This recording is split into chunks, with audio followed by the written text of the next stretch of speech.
Desmame difícil. Entre desmame simples e desmame prolongado, o desmame difícil é de que é o limbo. Por quê? Porque se você fizer alguma coisa de errado mais uma vez, ele vai virar obrigatoriamente um desmame prolongado. Então, ou você segue o protocolo direitinho, né? E investiga a causa da falha. Não é, vamos esperar 24 horas e fazer um novo TRE. Espera e fica sentado. É investigar a causa. Por quê? Vou dizer aqui, mais uma vez, o Indie Study, né, que ama esse estudo, foi minha referência aí também para o meu primeiro projeto do mestrado, que eu ia estudar desmame. Mas a pandemia veio aí e deu um tapa na cara da gente. E aí, aqui, vejam só, o desmame difícil é o quê? Esse paciente que o professor Marcelo acabou de falar, ele era desmame simples, né? Ele falhou lá naquele teste, tá? Em 24 horas. Do segundo dia até o sexto dia, ele tem que sair da ventilação.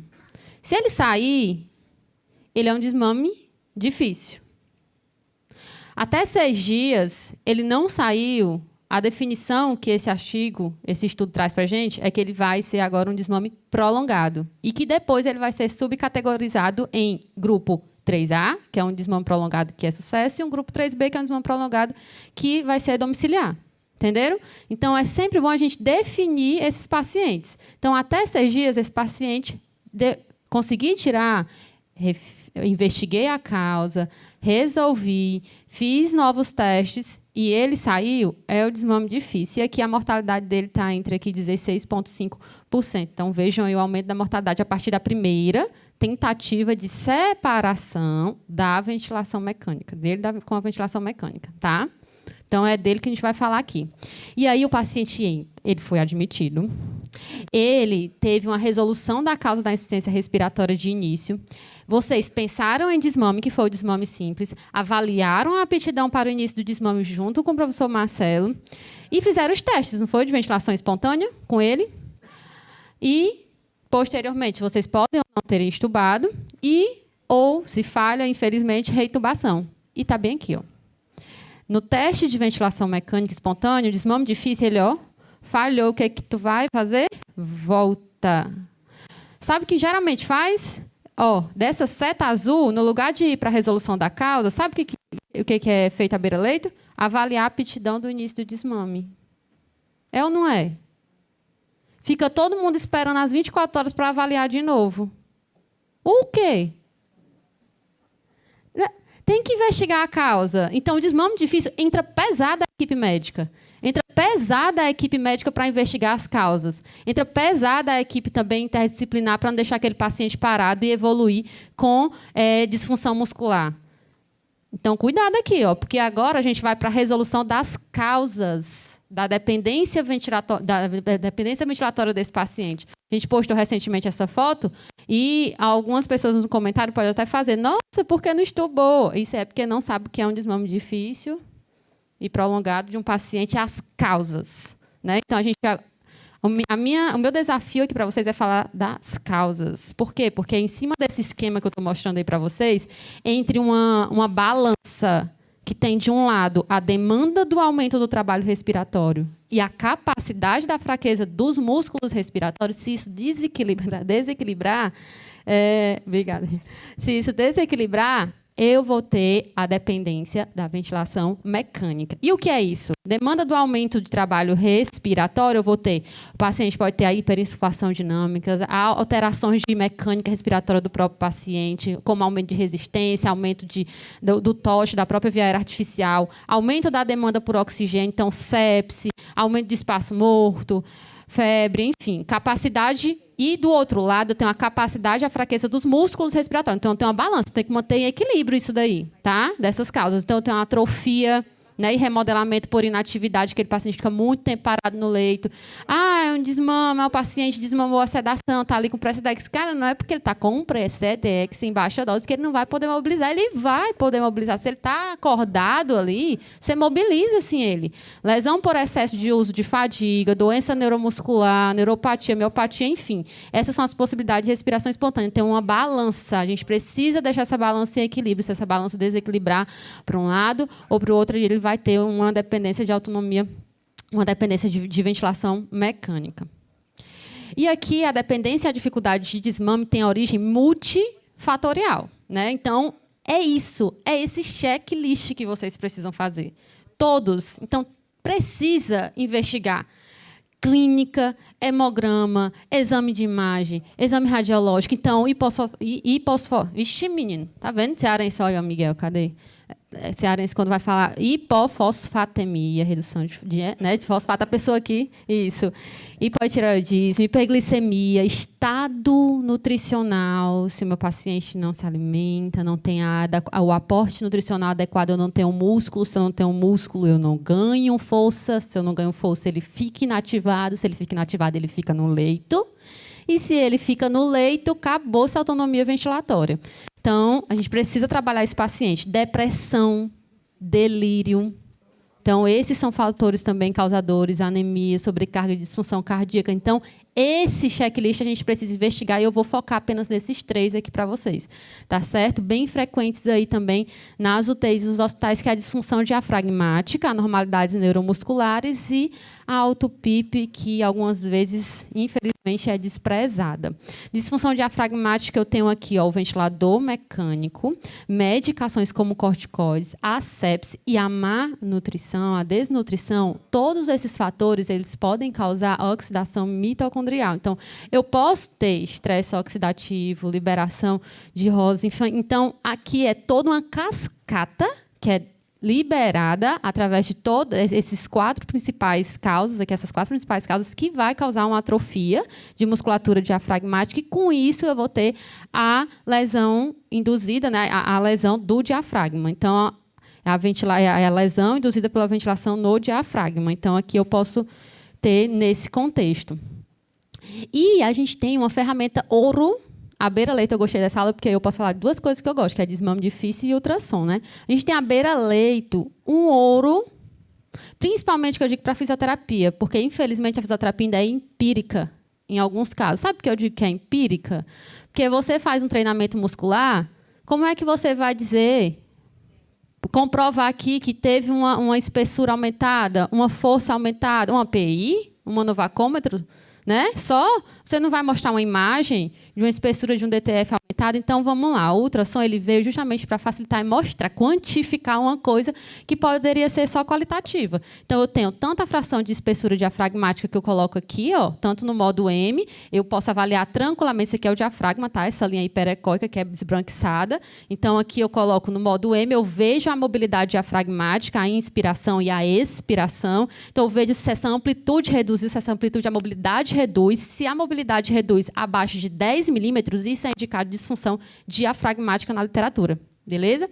E, além disso, além da espessura, da fração de espessura diafragmática, eu até, ó, esse nome aqui está trocado, tá? Nos slides, esse aqui não é fração de espessura, esse primeiro, tá? Esse aqui é mobilidade. Você vê aqui, ó, mobilidade diafragmática. Então, eu calculo o pico, calculo o vale. Essa diferença desse valor tem que dar maior que 10 milímetros. Se for menor, isso é uma disfunção diafragmática, isso eu avalio bilateral, principalmente à direita, os estudos mostram. E a fração de espessura, por que, Baixando, tu não coloca só a espessura? Porque o paciente crítico, ele é sistêmico, ele tem edema sistêmico, ele tem edema muscular também. Então, o músculo ele pode ser alterado pelo edema. Então, eles desenvolveram uma formulazinha que você faz o DTF, que é a fração de espessura diafragmática. Então, rapidamente, você vai lá, coloca no diafragma, na zona de oposição, que é a zona, né, de maior tensão, maior força do diafragma. E aí, se você avaliar, ver a espessura do diafragma na INS e na EIS, coloca na fórmula. Se for menor que 20%, é também disfunção diafragmática. Então, mais uma ferramenta aí para a gente avaliar a beira do leito, bem rapidinho nesses pacientes. E aí tem uma cascata, mas não uma cascata só de inflamação. Essa imagem que está complicada para vocês enxergarem, mas, enfim, aqui é bem rapidamente, só para vocês verem que existe uma grade de recomendações, isso envolve mobilização precoce, né, isso envolve fatores medicamentosos, fármacos, enfim, outras terapias também de eletroestimulação. E se isso não acontecer de forma protocolar, em cima de um protocolo, esse paciente pode sim ter uma dificuldade de desmame e desenvolver uma ventilação prolongada, né? Uma ventilação mecânica prolongada. Aqui, sem esquecer do miotrauma, né? Bastante falado aí. Miotrauma, lesão de musculatura diafragmática, que também a gente precisa evitar, que já vai direto, se você causar, já vai direto para o desmame prolongado. Em relação às anormalidades neuromusculares dos pacientes críticos, a gente chega aí a uma porcentagem, olha aí, de 50% a 100% dos pacientes em UTIs, eles podem desenvolver polineuropatia ou miopatia. Então, olha aí a nossa importância em relação a manter esse paciente aí imobilizado, né? E o principal sinal clínico aí é a fraqueza muscular simétrica, né? Outros sinais são a redução de reflexos. Eu sempre falo assim, dorme em cima do braço, o braço fica dormente, né? Aí você não consegue mexer. Então, vejam que a perda de reflexo tendinoso, a perda de temperatura, a perda de vibração, essa dormência do paciente, essa alteração neural também, ele pode acarretar maior fraqueza muscular e acometimento aí desse paciente. E aí precisamos mobilizar esse paciente com desmame difícil. Não é esperar ele chegar no desmame prolongado, agora a gente vai mobilizar. Né? Desligou tudo, não tem mais o que fazer, vamos mobilizar agora. Não, ele tem que mobilizar desde o primeiro dia lá, certo? Então, aqui foi uma experiência, uma coisa que eu já queria passar aqui para vocês. Não subestime os eletivos da residência. Isso aqui foi uma experiência que eu fiz, um eletivo lá em Porto Alegre, no HC. Eu queria ir para um hospital referência em Prona, porque isso aí foi em novembro, antes da pandemia. E aí, por algum motivo, eu queria ir para esse hospital, porque eu queria aprender Prona. E lá é um hospital referência. Tanto que os protocolos de Prona foram todos do HC de Porto Alegre. Então, lá eles fazem equipes. O hospital deles tem um laboratório dentro do hospital. E aí eles treinam as equipes, né, em Prona e outras técnicas. E nisso daí eu aprendi vi vários aparelhos e mobilizações com eles, né? Inclusive essa, que aí temos o ECMO acordado. Quando eu cheguei lá, eu tenho um pé frio, né? Um pé bem quente, bem frio. E aí eles me passaram esse paciente. Eu só sei que eu passei o mês inteiro só com esse paciente. Mas esse paciente foi da máscara com reservatório. A gente acompanhou o transplante dele. Ele é uma síndrome hepatopulmonar. A gente acompanhou o transplante dele. Ele rejeitou o fígado. E aí teve toda a complicação. Eu só sei que eu saí de lá, ele em ECMO. E eu chorei para dar continuidade com ele, e eu não consegui ficar, porque o mês tinha acabado do eletivo, que é um mês. E aí, com uma semana, eles me mandam essa foto. Né? Infelizmente, eu não tive essa experiência presencial, mas eu quero ter, né, depois aqui. Né? Professor Miguel, por favor. Eu aqui querendo uma experiência do paciente acordado, mas esse paciente ele foi sentado em ECMO tranquilamente, colocaram a TV lá para ele, e um videogame, que isso aí que tem na mão dele é um videogame, tá? É um videogame. Então, vejam só, o que a gente precisa? Treinar. Conhecer e treinar. Conhecer e treinar, né? E aí a gente precisa treinar esse tipo de mobilização para a gente conseguir fazer de forma segura aqui também.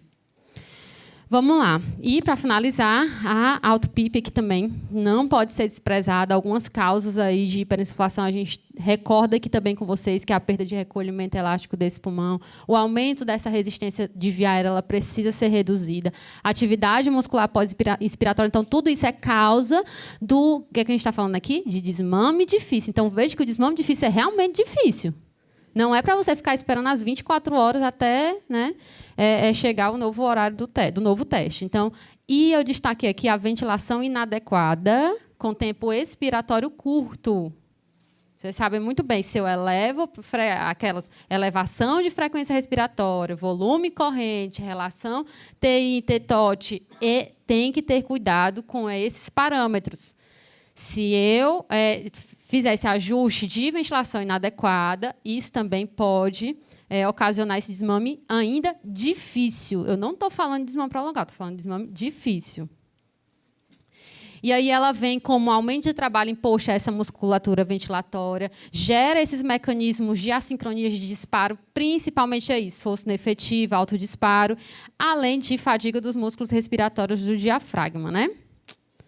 E algumas estratégias aqui para o desmame, como TRR diário, VNI, né? Desmame gradual da PSV, como já foi falado aqui, tempos progressivos de tubo T também podem ser feitos.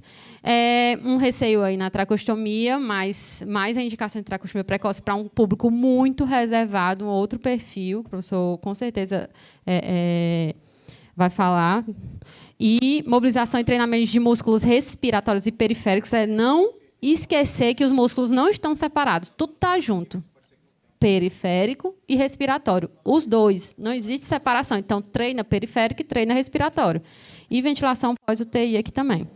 Então, aqui, só para, já finalizando, só para dar uma pincelada aí na tracostomia, né? Algumas diretrizes elas falam mais sobre como obter os benefícios particulares de tracostomia precoce, mas é um público tão seleto e a gente expande tanto que a gente fala que o Brasil é o cortador do pescoço, né? Sem muita necessidade. Sabe por quê? Porque a gente não tem paciência. A gente não consegue ficar trabalhando com o paciente, esperar, por exemplo, usar um cough assist, né? Sentá-lo, fazer tosse assistida, fazer tosse ativa, por N motivos aí, infelizmente. A gente precisa aí refletir e mudar aí a nossa rotina também. Então, a traqueostomia deve ser sempre aí considerada em pacientes que falharam várias tentativas de desconexão, então aí no desmame difícil prolongado, e naqueles que aparentemente irão evoluir, aparentemente, para a ventilação mecânica prolongada. Aí que está difícil. Quem é? Né? O difícil está aí. Quem são esses pacientes? Então, alguns critérios aqui que eles colocam, né, aqueles que requerem altos níveis de sedação com TOT, aqueles pacientes que têm não conseguem tirar, enfim, o nível de sedação, aí isso daí é manejo de sedação. Precisa ser também conversado sobre isso. Aqueles com mecânica respiratória limítrofe, em que o tubo da traqueostomia ele pode ter uma menor resistência e facilitar o desmame. Aqueles que podem obter os benefícios psicológicos, por exemplo, dele comer pela boca, ou, enfim, falar de forma articulada, ou aqueles com mobilidade, que a gente pode fazer uma mobilidade maior neles, que a gente sabe que é muito pela inexperiência mesmo, de mobilizar um paciente entubado, né? A gente vê que a traqueostomia que eu vou mobilizar, sendo que você já pode mobilizar com ele entubado, não tem problema, ter cuidado. O problema é que a gente não tem equipe treinada e cuidado para isso. E aí a gente tem alguns efeitos adversos aqui também da traqueostomia, que é o risco de deslocamento, óbvio aqui, né? A obstrução e decanulação. Prejuízo no reflexo de deglutição também. As fonos, nossas parceiras aí, piram, né, também junto conosco em relação a essa parte da deglutição que piora bastante. E o maior risco de estenose. Sabe qual é o pior disso tudo? Para terminar, é isso aqui, ó, posterior processo de decanulação. Aí todo mundo fica com essa cara. Para onde é que eu vou? Né? E aí eu deixo essa parte aqui para o mestre aqui da aula dele, que a gente vai aprender muito aí durante o simpósio. Obrigada mais uma vez. E aproveitem.